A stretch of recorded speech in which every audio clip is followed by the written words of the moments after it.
We actually had a severe thunderstorm warning briefly pop up in that northwestern corner of Jackson County. Now, this isn't really impacting many viewers because that's a very rural area. We also have a couple of showers moving through Bledsoe County, but we'll zoom in because this is now being expanded into a special weather statement. So it looks like it's losing its severe characteristics as it moves across the North Jackson Mountains, but there is going to be that chance for some strong winds moving into Skyline, south of High Top, Pleasant Groves, and then eventually into Hollywood and maybe Scottsboro. But it does look like this storm has weakened a little bit, but I've been told it had a pretty good shelf cloud, some gusty wind. So if you're in Skyline, I'd go ahead and head inside because it does have quite a bit of lightning. High Top, Pleasant Groves, again, this is all moving to the southeast. So we'll keep an eye on this one.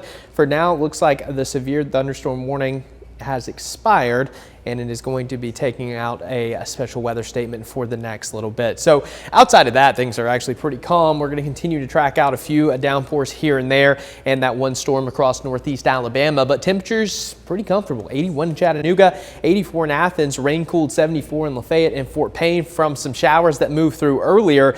And if you compare today with this time yesterday, it's anywhere from 15 to even 20 degrees cooler here across the Tennessee Valley, especially across northwest Georgia and northeast Alabama.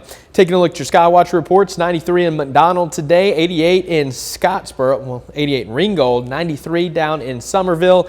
Cindy in Riceville calling in with 95 degrees. Travis and Murphy at 92, 90 in Jasper, and 91 in Dayton. Now, as we take a look at your air quality, we had a code orange today as some of that Saharan dust continues to kind of file in from the north and west. Things are starting to improve air quality wise a little bit as this dust is going to start to push further and further off to the east.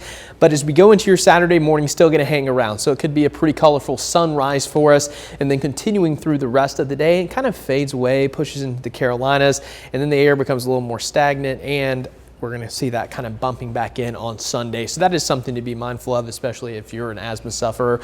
But as we take a look at the rest of your evening, again, these storms going to continue to kind of fade away. Not expecting too much more this evening. And then going into your Saturday, maybe a shower or two, but I'm thinking we're going to primarily stay dry, a little bit cooler, less humid. So it's going to be a pretty comfortable Saturday.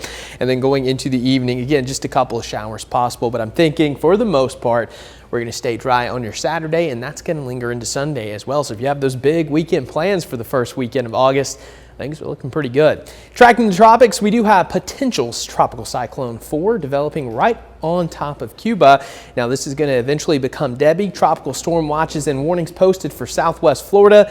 This is going to continue to push in the general direction of the Big Bend of Florida going into early next week, and then eventually coastal portions of Georgia, South Carolina, North Carolina could have some gusty winds and the potential for some very heavy rainfall as this continues to push off up the East Coast. So we'll keep you updated on that. It doesn't look like we're going to have any direct impacts, but over the next 7 days, we're going to have plenty of heat, some sunshine.